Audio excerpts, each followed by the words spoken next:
Hello everyone, welcome to Brahmi academy. जितने भी topic add हुए हैं एमपीपीएससी प्रीलिम्स 2024 में, मैं वो सारे के सारे आपको यूट्यूब में करवा रही हूँ बिल्कुल फ्री में। आप जाकर प्लेलिस्ट में यूनिट वाइज देख सकते हैं, वहां पे आपको वीडियोस मिल जाएंगे। आज का जो हमारा लेक्चर है उसी श्रृंखला में है यूनिट 6 के बारे में। जो आपका नया टॉपिक ऐड हुआ है भारत की विदेशी व्यापार की नीतियां, जो आपका फॉरेन ट्रेड है इंडिया का, उसके बारे में। इसमें आप इसके पहले हम देख चुके हैं आत्मनिर्भर मध्य प्रदेश, उसमें भी 4 पिलर हैं और मैंने आपको 3 पिलर डिटेल में समझा दिए हैं। साथ ही साथ मैंने वन डिस्ट्रिक्ट वन प्रोडक्ट आपको बहुत ही अच्छे तरीके से याद करवाया है। आप जाके वो वीडियो देख सकते हैं और उसमें बहुत सारे बच्चों ने उसे पसंद भी किया है। आज का हमारा जो टॉपिक है वो है विदेशी व्यापार नीति भारत की।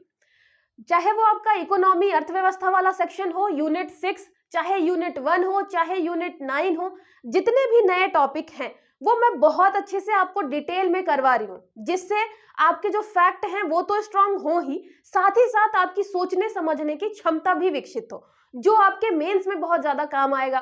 तो मैं जैसा पढ़ा रही हूँ, मैं जैसा एक्सप्लेन कर रही हूँ, हर एक टॉपिक यकीन मानिए कोई भी ऐसा आपको करता हुआ नहीं मिलेगा।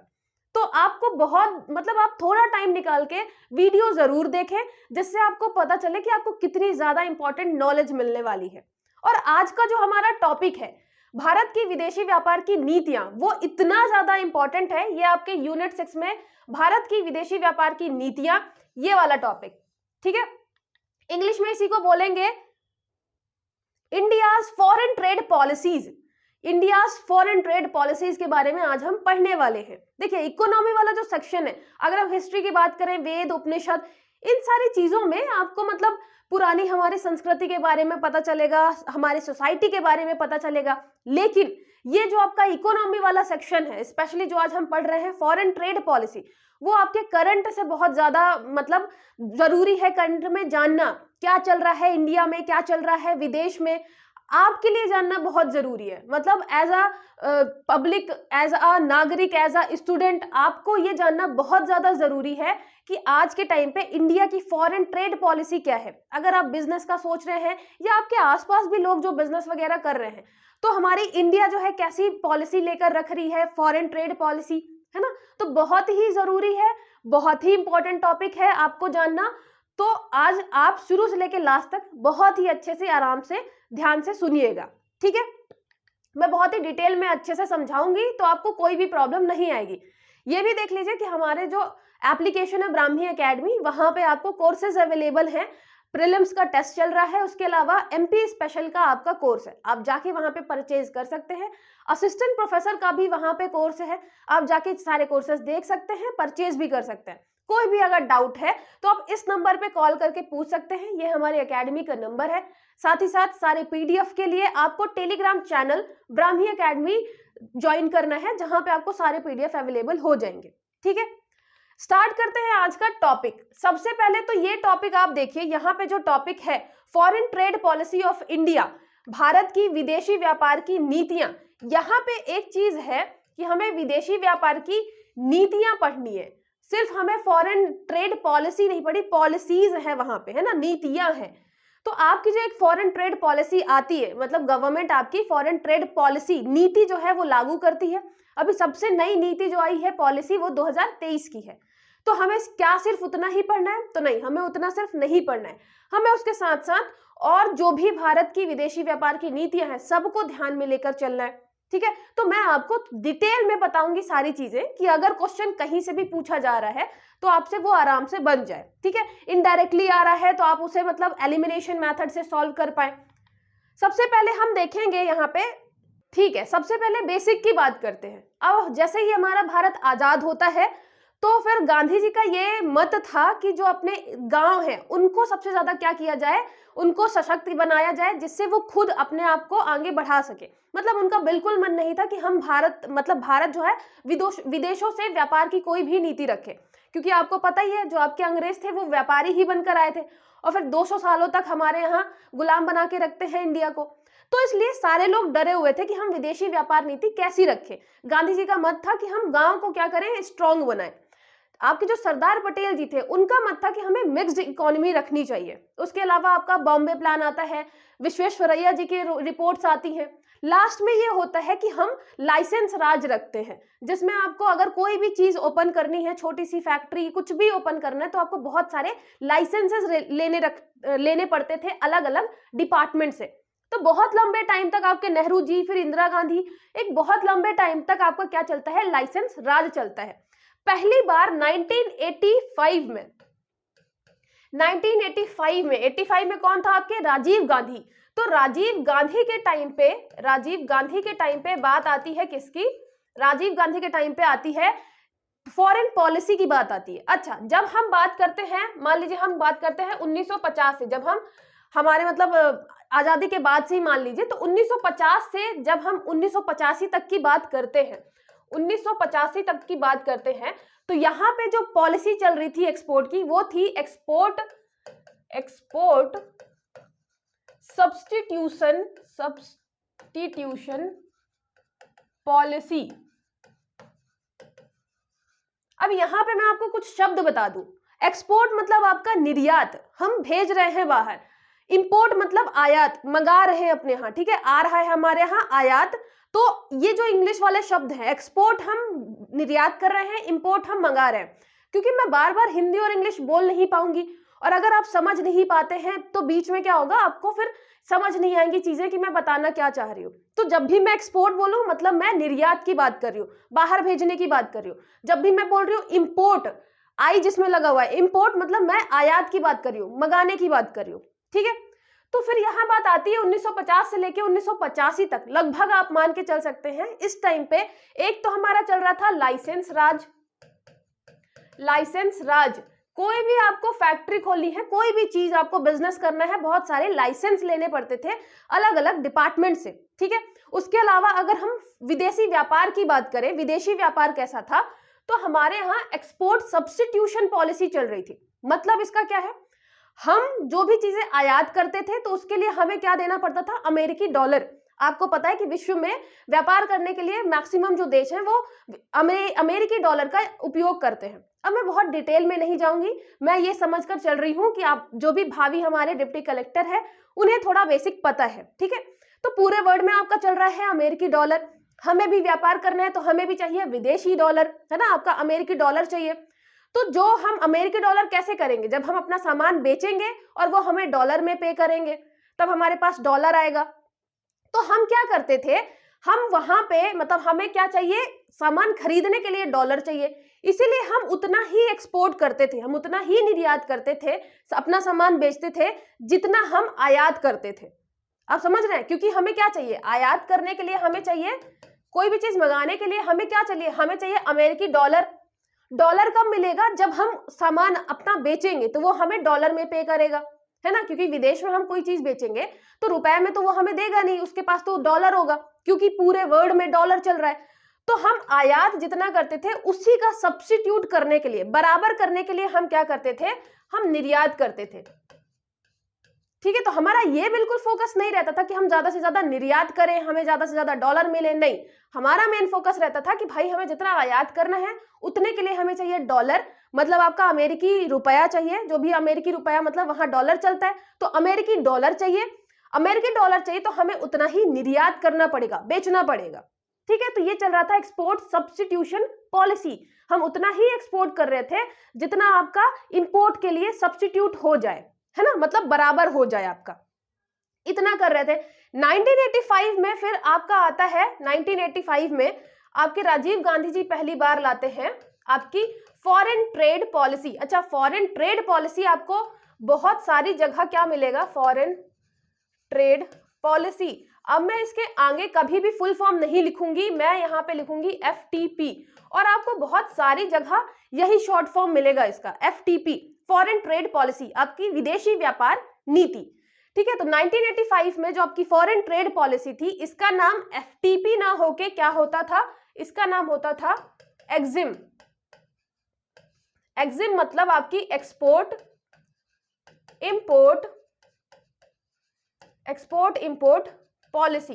ये आती है राजीव गांधी के टाइम पे, एक्सपोर्ट इंपोर्ट पॉलिसी, और ये पहली बार नीति बनाई जाती है, नीति पॉलिसी बनाई जाती है। आपको पता है ना नीति मतलब क्या, पॉलिसी बना रहे हैं हम, उसमें बहुत सारी चीजें लिख रहे हैं कि हम ये करेंगे, हमारा ये लक्ष्य है, तो हम 1985 में पहली बार विदेश नीति बनाते हैं जिसका नाम था एक्सपोर्ट इंपोर्ट पॉलिसी। ठीक है, आयात निर्यात नीति। यहां पे जो ये नीति रहती है ये 3 साल के लिए हम बनाते हैं।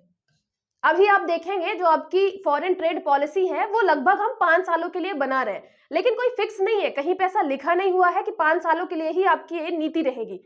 ये बस क्या है कि आपकी जो पहली नीति 1985 में बनाई गई वो 3 सालों के लिए थी। ठीक है, फिर आप देखेंगे कि फिर 1992 में बनाई गई, फिर 1992 से 5 साल चली, फिर बीच में थोड़ा गैप हुआ, फिर 5 साल चली, ऐसे ही कर करके बनी है।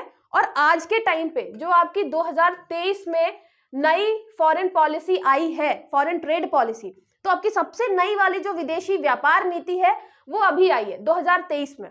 ठीक है, वैसे आनी चाहिए थी उसको 2020 में, क्योंकि आपकी पुरानी वाली 2020 में खत्म हो जाती है, लेकिन कोविड आ गया, फिर कोविड के बाद आपको पता है यूक्रेन रशिया वॉर हो गया, तो वो अभी 20 वाली जो है 2 साल और खिंच गई, और 2023 में जाके अभी सबसे क्या आई है, आपकी नई विदेशी व्यापार नीति आई है। विदेशी व्यापार नीति, भारत की विदेशी व्यापार नीति 2023 में आई है। ये याद रखिएगा, ये 7th नंबर की है। इसके पहले 6 आ चुकी है टोटल, ये 7th नंबर की है। ठीक है, इसके पहले वाली जो चल रही थी ये तो आपकी सबसे नई है, अभी अभी जो आई है। इसके पहले वाली जो थी वो 2015 से लेके 2020 तक के लिए बनाई गई थी। ठीक है, ये भी याद रखिएगा, क्योंकि इसके जस्ट पहले ही थी, तो इतना तो आपको पता ही होना चाहिए कि इससे जस्ट पहले 2015 से लेके 2020 तक के लिए बनाई गई थी। कोविड के कारण और आपका जियोपॉलिटिकल सिनेरियो जो था उसकी वजह से 2015 से 2022 तक खिंच गई थी। ठीक है, 2023 में आपकी आती है अभी नई आपकी foreign policy, foreign trade policy.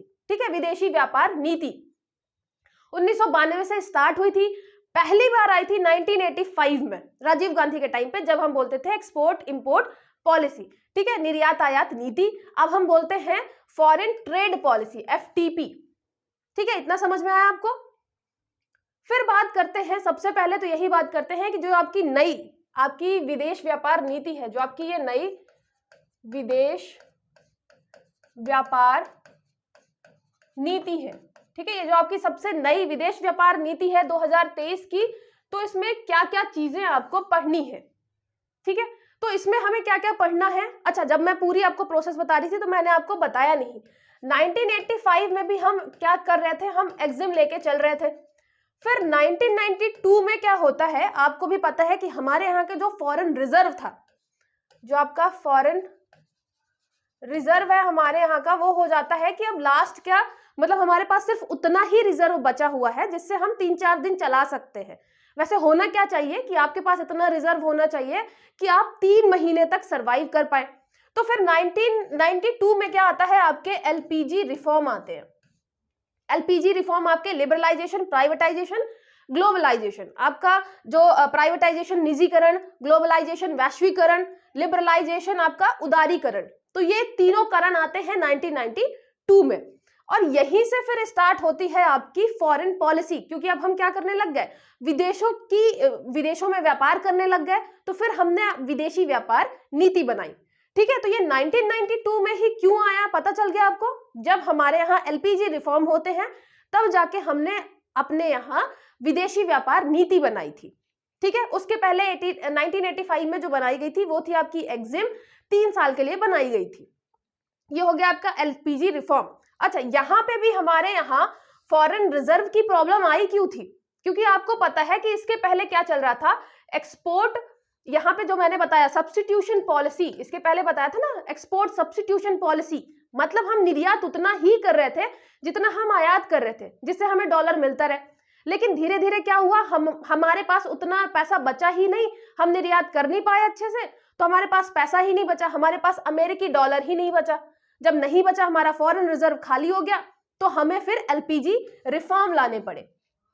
ठीक है, तो ये चीज आपकी सब रिलेटेड है कि आपके पास फॉरेन रिजर्व बहुत ज्यादा होना चाहिए।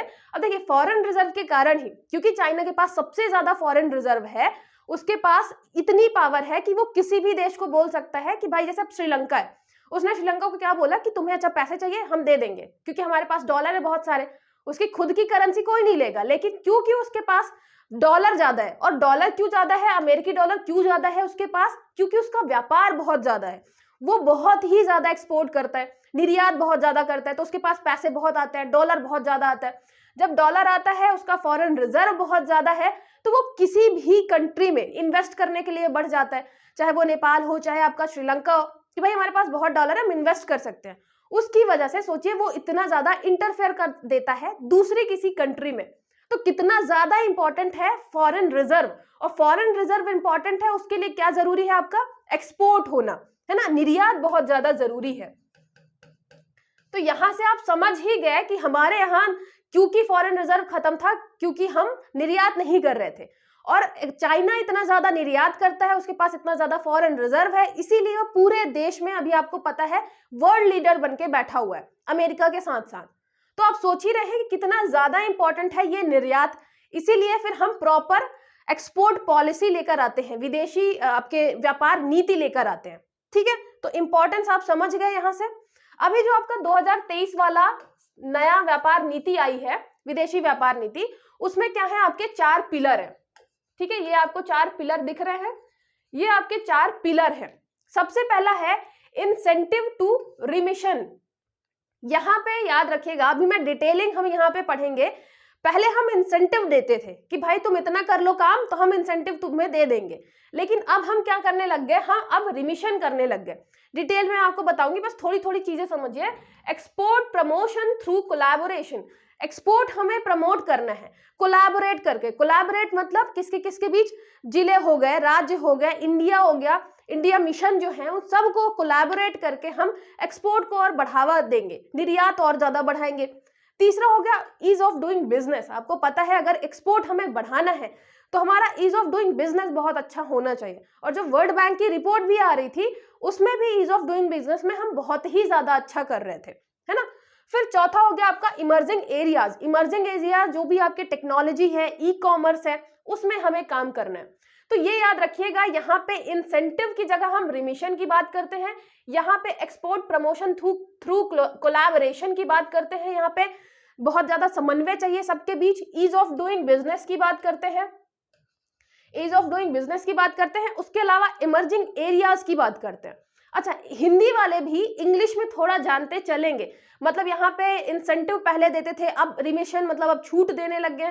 तो ये जो चीजें हैं आप इंग्लिश में भी थोड़ा थोड़ा शब्द सुनेंगे, क्योंकि कभी कभी क्या होता है आपको हिंदी में बहुत कठिन नाम आ सकता है ना। इकोनॉमी में कभी कभी हिंदी बहुत कठिन दे देता है, तो कम से कम आपको उसका इंग्लिश नाम अगर पता होगा तो 4 ऑप्शन में आपको समझने में ज्यादा आसानी होगी। ठीक है, तो इसलिए इंग्लिश भी नाम जरूर याद रखिएगा साथ ही साथ में। यहाँ पे जो आपका ये जो है, ये मतलब छोटे से आपके लाइन में बहुत सारी चीजें बता दी गई हैं आपके 2023 विदेशी व्यापार नीति के लिए। जैसे कि ड्यूरेशन, अवधि की बात करें, कितने टाइम के लिए है, आपको बताया मैंने कि वैसे ज्यादातर ऐसा देखा गया है कि 5-5 सालों के लिए बनाते हैं। तो अगर हम देखें 2023 में बनाया गया है तो कम से कम ये 2028 तक जाना चाहिए था। लेकिन अभी क्या चेंजेस हुए हैं कि हमने जो ये 2023 वाली पॉलिसी बनाई है, इसमें हमने कोई ड्यूरेशन नहीं दिया है कि खत्म कब होगा। ये बहुत बड़ी बात है, हमने कोई भी इसमें ऐसा सनसेट क्लॉज, एक बोलते हैं सनसेट क्लॉज कि खत्म कब होने वाला है, तो हमने कोई भी क्लॉज नहीं दिया खत्म होने के लिए। हमने ये बोला है कि अगर कोई भी उसमें चेंज करने हुए, वो इतना ज्यादा फ्लेक्सिबल है। यहाँ पे एक आपको वर्ड मिलेगा डायनेमिज्म, गतिशीलता, इतना ज्यादा वो गतिशील है, वो डायनामिक है कि फ्लेक्सिबल है, उसको हम जब चाहे चेंज कर सकते हैं अकॉर्डिंग टू नीड। अगर हमें लगता है कि कुछ बदलने की जरूरत है, हम उसमें बदल लेंगे, जो आपकी 2023 वाली नीति है, व्यापार नीति।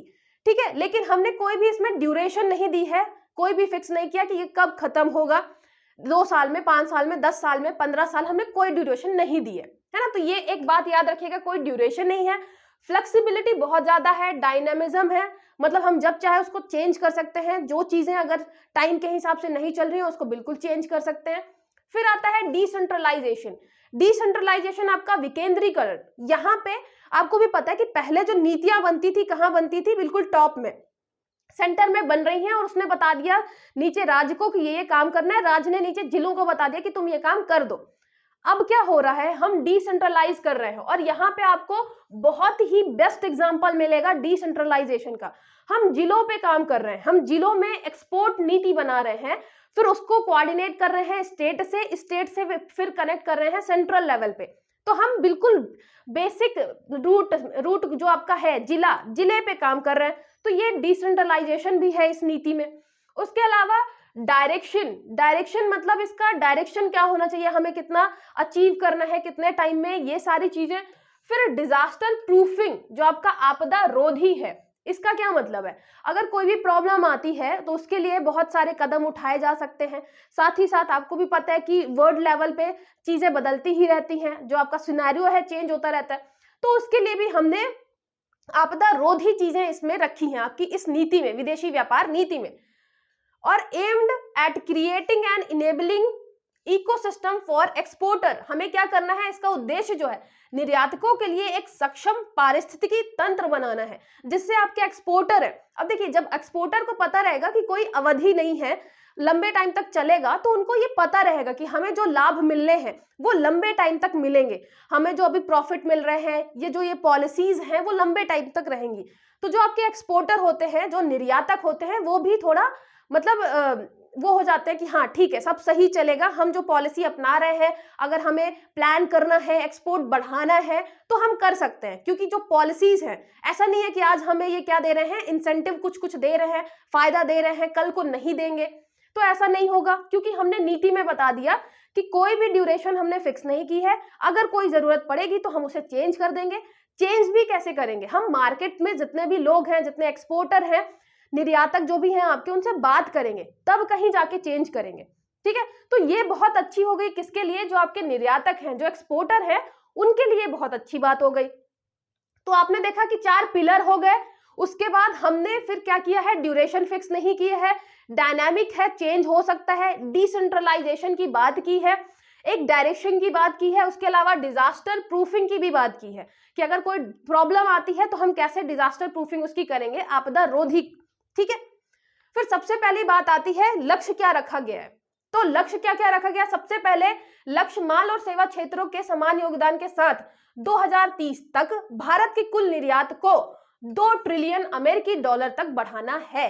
जो आपका गुड्स एंड सर्विसेज है, government aims to increase India's overall export to $2 trillion by 2030। हमें 2030 तक 2 ट्रिलियन एक्सपोर्ट बढ़ाना है, 2 ट्रिलियन तक पहुंचना है ना। जो आपका विदेशी व्यापार है उसका योगदान कितना होना चाहिए, 2 ट्रिलियन का, 2 ट्रिलियन अमेरिकी डॉलर। ठीक है, ये भी याद रखिएगा, अमेरिकी डॉलर की बात कर रहे हैं, रुपये की बात नहीं कर रहे हैं।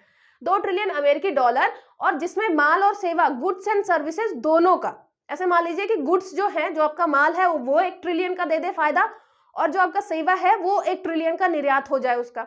ठीक है, equal contribution from merchandise and services sector. जो आपका मर्चेंडाइज मतलब आपका जो गुड्स वाला पूरा पार्ट है वो मर्चेंडाइज में आएगा, जो सर्विसेज है वो आपका सेवा में आएगा। ठीक है, तो हमें दोनों को मिला के जो आपका निर्यात है, जो एक्सपोर्ट है, उसको कितना पहुंचाना है, 2 ट्रिलियन। ठीक है, याद रखिएगा, ऐसे ही क्वेश्चन आपके प्रीलिम्स में बन सकते हैं। हमारा एम कितना है, साथ ही साथ हमें क्या करना है, सीमा पार व्यापार में भारतीय मुद्रा के उपयोग को प्रोत्साहित करना है। सीमा पार मतलब जो आपका government also intend to encourage the use of Indian currency in cross border trade. जैसे कि हमारा India Nepal, India Bhutan, India Sri Lanka, यहाँ पे जो है हमारी रुपी यूज हो। आपको पता है जितना ज्यादा से ज्यादा हमारी करेंसी किसी और कंट्री में यूज होगी, हमारी रुपी जो है वो स्ट्रांग बनेगी, है ना। मैं बहुत ज्यादा इकोनॉमी वाले डिटेल में नहीं जा रही हूँ, बस इतना समझिए कि जितना ज्यादा हमारी करेंसी एक्सेप्ट होगी, हम उनको, जैसे मान लीजिए नेपाल को कुछ खरीदना है तो हम उनको रुपया दे देंगे, ना कि हम डॉलर देंगे, क्योंकि डॉलर तो हमें मतलब कुछ बेचेंगे तब कहीं जाके मिलेगा, डॉलर तो हमारे यहाँ छपता नहीं है, वो अमेरिका की करेंसी है। इसीलिए अगर हम रुपए में कोई चीज आदान प्रदान करते हैं, कोई चीज आयात निर्यात करते हैं किसमें, हम रुपए में, तो हमें बहुत ज्यादा फायदा होगा। इसीलिए हम क्या कर रहे हैं, हम फोकस कर रहे हैं कि जो आपका क्रॉस बॉर्डर ट्रेड है वो किसमें हो, वो रुपए में हो, जिससे हमारा रुपए जो है वो बहुत ज्यादा स्ट्रांग बने। उसके अलावा रुपए को वैश्विक मुद्रा बनाना, जैसे आपका जो डॉलर है, अमेरिकी डॉलर, पूरे वर्ल्ड में उसको एक्सेप्ट कर लेते हैं अमेरिकी डॉलर में, वो इतना स्ट्रांग है। सेम ऐसे ही हम रुपी को क्या बनाना चाहते हैं, ग्लोबल करेंसी बनाना चाहते हैं। और आप देखेंगे कि धीरे धीरे, मतलब मिका सिंह ने शायद कतर के एयरपोर्ट में एक अपना वीडियो शेयर किया था कि एक टाइम था जब आपको मतलब डॉलर या फिर जो कतर की आपकी करेंसी है वही देना पड़ेगा। लेकिन आज के टाइम पे आपके गवर्नमेंट ने, मोदी जी ने इतना ज्यादा काम किया है कि कतर एयरपोर्ट में आपको, जो वो एयरपोर्ट में रुपए से वो क्या कर रहे थे, अपना सामान खरीद रहे थे। तो हमारी जो करेंसी है, हमने अलग अलग देशों के साथ एग्रीमेंट करके अपनी करेंसी का यूज बढ़ा दिया है इंटरनेशनल लेवल पे। इससे क्या होगा, हमें जो हमारी रुपए है उसकी वैल्यू बढ़ेगी, उसको वैश्विक मुद्रा जो आपकी ग्लोबल करेंसी है वो बनाने में हेल्प मिलेगी।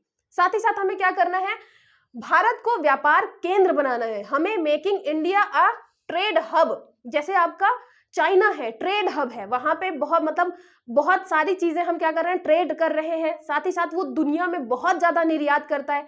सेम ऐसे ही भारत को हमें ट्रेड हब बनाना है। ये आपके 2023 जो व्यापार नीति है, विदेशी व्यापार नीति, उसका क्या है, ये गोल है, गोल्स एंड टारगेट्स। ठीक है, ये समझ में आया आपको। 7वें नंबर का है, 1985 में पहली बार आया था, 1992 से फिर चल रहा है। अभी इसके पहले 2015 से 2020 तक था, जो कि खींचकर 2022 तक चली गई थी नीति। अभी जो नीति है वो 2023 से चालू हुई है। एंड कब होगी हमने नहीं बताया है, हमने इसमें ड्यूरेशन की बात नहीं की है, हमने इसमें डिसेंट्रलाइजेशन की बात की है। मैंने 4 पिलर बताए हैं, अभी हम डिटेल में उस पिलर को पढ़ेंगे भी। ठीक है, तो ये सारी चीजें आप दिमाग में आराम से रखिएगा। हमें वैश्विक मुद्रा बनानी है, हमें बॉर्डर, क्रॉस बॉर्डर जो आपका ये व्यापार है, ट्रेड है, उसको बहुत ज्यादा इंक्रीज करना है। हमें अपनी इकोनॉमी, जो आपका निर्यात है, याद रखिएगा हम निर्यात की बात कर रहे हैं, जो हमारा एक्सपोर्ट है, हमें उसे 2 ट्रिलियन अमेरिकी डॉलर तक ले जाना है बाय 2030, 2030 तक। ठीक है, देखिए, और अभी ये आप देखेंगे भी कि 446 बिलियन डॉलर 2013-14 में था, जो कि अभी बढ़कर 775.9 बिलियन डॉलर हो गया है। मतलब हम बहुत ज्यादा ग्रो भी कर चुके हैं। जो आपकी वर्ल्ड इकोनॉमी है वो एक्सपोर्ट में धीरे धीरे 20 से 25% ग्रो कर रही है। वहीं पे हमारी जो इंडियन एक्सपोर्ट है, इंडियन जो आपका निर्यात है, वो 70 से 75% तक ग्रो कर चुका है। तो सोचिए कितना ज्यादा तेजी से इंडिया ग्रो कर रहा है, कितना ज्यादा तेजी से हम निर्यात कर रहे हैं पूरे वर्ल्ड में। ठीक है, तो ये है आपका रिपोर्ट, जिसमें अभी हम एक्सपोर्ट, ओवरऑल एक्सपोर्ट जो है आपका 775.9, मतलब लगभग 776 बिलियन डॉलर पहुंच चुका है। हमें 2 ट्रिलियन तक पहुंचना है, कब तक में, 2030 में, और हमें बहुत जल्दी हम पहुंच जाएंगे, नो डाउट। फिर ये देखिए, जब हम बात करते हैं कि सबसे ज्यादा कंट्रीब्यूशन किसका है निर्यात में पूरे राज्यों में, तो सबसे टॉप पे चल रहा है आपका गुजरात। याद रखिएगा, जो आपका गुजरात है, गुजरात वो चल रहा है आपके पहले नंबर पे निर्यात करने में। सारे राज्यों में गुजरात आपका पहले नंबर पे है, और दूसरे नंबर पे है आपका महाराष्ट्र। ठीक है, तो दूसरे नंबर पे है आपका महाराष्ट्र, पहले नंबर पे है गुजरात, जो राज्य हैं जो सबसे ज्यादा एक्सपोर्ट, निर्यात करते हैं। ठीक है, फिर बात करते हैं, यहाँ पे आपको नीति के प्रमुख दृष्टिकोण के 4 क्या मिलेंगे, स्तंभ मिलेंगे, जिसको भी वहां पे प्रॉब्लम आ रही थी कि इंग्लिश में लिखा है, आप हिंदी में भी आप पढ़ सकते हैं। सबसे पहले बात करते हैं हम प्रोत्साहन से छूट की ओर बढ़ना। पहले हम इंसेंटिव देते थे, प्रोत्साहन, अब हम क्या देंगे, रिमिशन, अब हम छूट देंगे। ठीक है, तो प्रोत्साहन से हम छूट की ओर बढ़ेंगे। उसके अलावा यहाँ पे गठबंधनों, निर्यातकों, राज्यों, जिलों, भारतीय मिशन के माध्यम से निर्यात संवर्धन। निर्यात संवर्धन मतलब यहाँ पे आपका एक्सपोर्ट हम प्रमोट कर रहे हैं। ठीक है, एक्सपोर्ट का प्रमोशन, अभी मैंने डिसेंट्रलाइज बताया आपको, इंडियन मिशन, जिले, राज्य, ये आपके जितने भी निर्यातक हैं, सबको हम एक साथ लेकर चल रहे हैं। ठीक है, इस मिशन में, मतलब इस आपके 2023 नीति में। उसके अलावा व्यवसाय करने की सुगमता, ये ईज ऑफ डूइंग बिजनेस की बात कर रहे हैं, ईज ऑफ डूइंग बिजनेस। साथ ही साथ reduction in transaction cost and E initiative. E initiative मतलब आपका ई पहल, जितनी भी सारी चीजें हैं आपकी ऑनलाइन अवेलेबल हो। आपको कोई फॉर्म भरना है, ऑनलाइन अवेलेबल हो। उसके अलावा कोई भी आपको, जैसे पहले लाइसेंस राज था ना कि जा जाके साइन करवाने पड़ते थे, अब सारी चीजें ऑनलाइन अवेलेबल है। आप फॉर्म भर दीजिए, आपको हर जगह से साइन मिल जाएगा, जहां जहां भी आपको जो भी काम करना है सारा का सारा ऑनलाइन अवेलेबल है ना, और वो भी बहुत कम टाइम में हो जाता है। तो इसलिए हम यहाँ पे ई पहल, ई इनिशिएटिव की बात कर रहे हैं, है ना, 2023 नीति में। उसके अलावा उभरते क्षेत्र, जैसे कि इमर्जिंग एरिया, जैसे कि हो गया आपका निर्यात हबों के रूप में ई कॉमर्स, विकासशील जिले, स्कोमेट नीति को विवेकपूर्ण बनाना। अभी यहाँ पे अब डिटेल में हम पढ़ेंगे कि हम ये निर्यात हब के रूप में जो आपके ई कॉमर्स, विकासशील जिले हैं, ये क्या है। यहाँ पे developing districts as export hub, ये हम देखेंगे कि डिस्ट्रिक्ट को हम एक्सपोर्ट हब बनाने की बात कर रहे हैं, एक जिले को निर्यात हब बना रहे हैं इस नीति के अंतर्गत। ठीक है, तो यहाँ पे आपकी ये 4 क्या है, मुख्य स्तंभ हैं 2023 नीति के। इसके पहले मैंने बता दिया कि लक्ष्य क्या है, 2030 तक 2 ट्रिलियन हमें निर्यात करना है अपना। उसके अलावा मैंने बता दिया कि आपकी जो ये 2023 की नीति है इसका ड्यूरेशन हमें नहीं बताया गया है ना, जो लास्ट पॉइंट है वो नहीं बताया गया।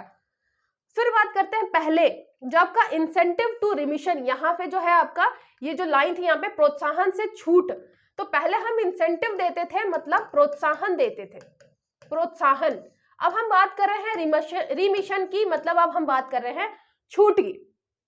इसमें क्या फर्क है, देखिए जब हम मतलब हमारे इंडिया की पर कैपिटा इनकम 1000 से कम थी, तो हम आराम से क्या कर रहे थे, हम बोल रहे थे जो आपके निर्यातक हैं, जो आपके एक्सपोर्टर है निर्यातक, हम निर्यातक को कह रहे थे कि भाई ऐसा करो, आप जितना ज्यादा एक्सपोर्ट करोगे उतना ही हम आपको इंसेंटिव देंगे।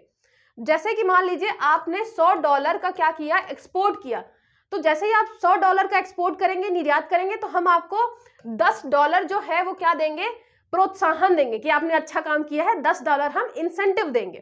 तो सीधे सीधे था कि भाई आपके 110 रुपए हो गए टोटल, आपकी जो कॉस्ट थी, जो भी एक्सपोर्टर है उसकी जो कॉस्ट आनी थी वो $10 से कम हो गई, तो थोड़ा कम में बेच लेगा, थोड़ा कम में बेच लेगा तो उसको फायदा ज्यादा होगा, है ना, वर्ल्ड लेवल पे उसको वो कम में बेचेगा तो उसकी मार्केट में डिमांड बढ़ेगी, लोग ज्यादा खरीदेंगे तो उसको फायदा ज्यादा होगा। इससे प्रॉब्लम किसको हुई, इससे प्रॉब्लम हुई जो आपके विकसित देश हैं, अमेरिका जैसे लोगों को। अमेरिका गया WTO, उसने WTO में बोला कि भाई जो आपका इंडिया है वो ऐसे सीधे सीधे छूट नहीं दे सकता, प्रोत्साहन नहीं दे सकता। इंसेंटिव जो ये $10 दे रहा है, ये मैं बस एग्जांपल लेके बता रही हूँ आपको, जितना भी वो इंसेंटिव दे रहा है डायरेक्टली कि आप इतना बेचो तो हम उतना ही आपको इंसेंटिव देंगे, वो नहीं दे सकता। फिर क्योंकि इसका पर कैपिटा इनकम इंक्रीज हो गया है इंडिया का, तो फिर उसके बाद WTO में केस चलता है और हम केस हार जाते हैं, तो फिर फाइनल ये होता है कि हम प्रोत्साहन इंसेंटिव नहीं दे सकते।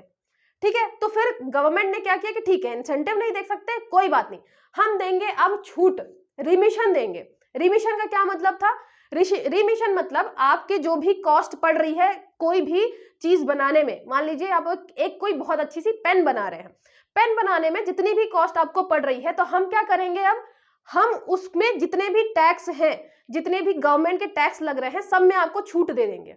ठीक है, चाहे वो प्रत्यक्ष कर हो, चाहे आपका अप्रत्यक्ष कर हो, डायरेक्ट इनडायरेक्ट टैक्स, जितना भी GST वगैरह है, सारी चीजों में हम आपको छूट दे देंगे, हमने जितना भी आपके मतलब टैक्स लगा होगा। तो अब हम सीधे सीधे पैसा नहीं दे रहे थे कि आप बेचोगे तो पैसा देंगे, अब हम बोल रहे हैं कि आपका जितना भी टैक्स हमने लिया होगा ना वो हम वापस कर देंगे।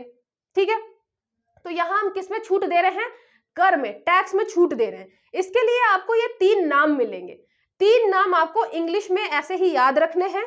इन 3 नामों में आपको कुछ कुछ चीजें याद रखनी है, जैसे पूरा अगर नहीं याद होता तो आप बस याद कर लीजिए RODTEP अगर फुल फॉर्म आता है तो जब हमने छूट की बात करी तो सबसे पहला स्कीम आया remission of duty and taxes on export products scheme. यहाँ पे जो आपके एक्सपोर्ट प्रोडक्ट हैं उसमें हम रिमिशन छूट दे रहे हैं ड्यूटी में और टैक्सेस में। तो सिंपल सा ही है, जो आपकी ड्यूटी लग रही है, जो आपके टैक्सेस लग रहे हैं, उसमें हम छूट दे रहे हैं जितने भी आपके एक्सपोर्ट प्रोडक्ट है, जो भी आप एक्सपोर्ट कर रहे हो। ठीक है, फिर ROSCTL ये रिमिशन है of state and centre taxes and levies. यहाँ पे हम रिमिशन दे रहे हैं जो आपके स्टेट और सेंटर टैक्स हैं, और जो लेवीज हैं उन सब में हम आपको क्या दे रहे हैं, छूट दे रहे हैं। तो यहाँ पे जितने भी आपके टैक्स लग रहे थे अलग अलग प्रोडक्ट्स पे, अलग अलग आपके जो गुड्स हैं उस पे लग रहे थे, जैसे ये ROSCTL जो है ये आपका किससे रिलेटेड था, टेक्सटाइल से रिलेटेड था, और ये सारे के सारे गुड्स पर था। जो भी आप गुड्स है, पेन है, पेंसिल है, जो भी गुड्स बना रहे हैं, जो भी आपका क्या है माल है, उस पे ये वाली स्कीम लगा रहे थे। ठीक है, और ऐसे ही आपका है export promotion of capital goods. अगर मान लीजिए कि आपको ऐसा कोई मशीन चाहिए जिससे आप जो ये पेन बना रहे हैं वो बहुत अच्छी हो जाए और इससे इसकी डिमांड बढ़ जाए, और आप जब एक्सपोर्ट करें, आप जब निर्यात करें, तो ये मतलब बहुत अच्छी बिके कहाँ पे, विश्व आपके ग्लोबल मार्केट में। ठीक है, तो जब ये बिकेगी ग्लोबल मार्केट में तो आपको पैसा ज्यादा मिलेगा, आपको पैसा डॉलर में मिलेगा, तो फायदा किसको होगा, सरकार को फायदा होगा। तो उसने बोला कि अगर आपको एक्सपोर्ट करना है, एक्सपोर्ट प्रमोशन में कोई मशीन वगैरह मंगानी है, मान लीजिए कोई मशीन वगैरह मंगानी है, मशीन जो आपका कैपिटल गुड्स है, इसमें आता है जैसे मशीन हो गई कोई, तो एक कैपिटल गुड होता है, एक कंज्यूमर गुड होता है। तो कैपिटल गुड मतलब कोई अगर हमें मशीन बाहर से मंगानी है, आयात करनी है, इंपोर्ट करनी है, जिसकी वजह से जो हमारा एक्सपोर्ट है, जो भी हम एक्सपोर्ट कर रहे थे उसमें क्या होगा, प्रमोशन होगा, तो उसमें भी सरकार कहती है कि ठीक है, हम आपके जो भी टैक्सेस हैं वो माफ कर देंगे। ठीक है, तो ये चीजें हम अभी डिटेल में, मतलब ये आपका जो है प्रमोशन, ये और एक जगह आएगा तो इसको वहां पे भी पढ़ेंगे। बस इतना जान लीजिए कि पहले हम इंसेंटिव दे रहे थे, सीधे सीधे प्रोत्साहन दे रहे थे, आपने 100 रुपए का बेचा, प्रोत्साहन राशि 10 रुपए हमसे ले लीजिए। लेकिन अब हमने क्या किया कि हमने अब रिमिशन किया, छूट दे दिया कि भाई आपके जो हम टैक्सेस ले रहे हैं ना, हम सब में आपको छूट देते हैं, आपके पूरे टैक्सेस जितने भी हम सब माफ कर देंगे, हम लेंगे ही नहीं, वापस कर देंगे। तो रिमिशन ऑफ ड्यूटी, जितनी भी ड्यूटी लग रही थी, जितने भी टैक्सेस लग रहे थे ऑन एक्सपोर्ट प्रोडक्ट, जो आप एक्सपोर्ट कर रहे हैं, ये जरूर ध्यान रखिएगा, हम यहाँ पे निर्यात करने वाले प्रोडक्ट की बात कर रहे हैं, ना कि नॉर्मल प्रोडक्ट की। जो आप निर्यात करोगे ना, उसमें यहाँ पे ड्यूटी और टैक्सेस हटा रही थी सरकार, उसमें छूट दे रही थी। यहाँ पे remission of state and centre taxes and levies, यहाँ पे जो टैक्स और लेवी जो है स्टेट और सेंटर के, वो किसमें रिमिट कर रही है, जो आप एक्सपोर्ट करोगे। ठीक है, सेम ऐसे ही एक्सपोर्ट प्रमोशन के लिए अगर आप कुछ कैपिटल गुड मंगाते हो, कोई मशीन मंगाते हो, कुछ भी मंगाते हो, तो इसमें आपको क्या लगेगा, टैक्स सरकार नहीं लेगी। ठीक है, तो ये जो पहला पॉइंट है आपका, कि जब हम पहले किसकी बात करते थे, इंसेंटिव की, जब तक WTO ने उंगली नहीं करी थी, अब हम बात करने लगे हैं रिमिशन की, छूट की। ठीक है, ये समझ में आया आपको? मैं अगर आपको एक साथ सारी चीजें करा दूंगी तो फिर ये होगा कि आपके दिमाग में घुसेगा ही नहीं, क्योंकि बहुत मतलब इकोनॉमी सेक्शन है, हम सिर्फ कहानियां सुन नहीं रहे हैं, तो इसलिए मैं इसके आगे का लेक्चर आपको बाद में कराऊंगी। अगर आपको चीजें समझ में आती हैं, अच्छी लगती हैं, तो लाइक और शेयर जरूर करिएगा, जिससे मुझे भी मोटिवेशन मिले, और साथ ही साथ इसको रिवाइज जरूर कर लीजिएगा एक बार, क्योंकि जब हम पहली बार पढ़ते हैं तो चीजें एक बार में समझ नहीं आती है। ठीक है, कोई भी डाउट है तो आप अकेडमी के नंबर पे कॉल या मैसेज करके पूछ सकते हैं। चलिए मिलते हैं फिर नेक्स्ट वीडियो में।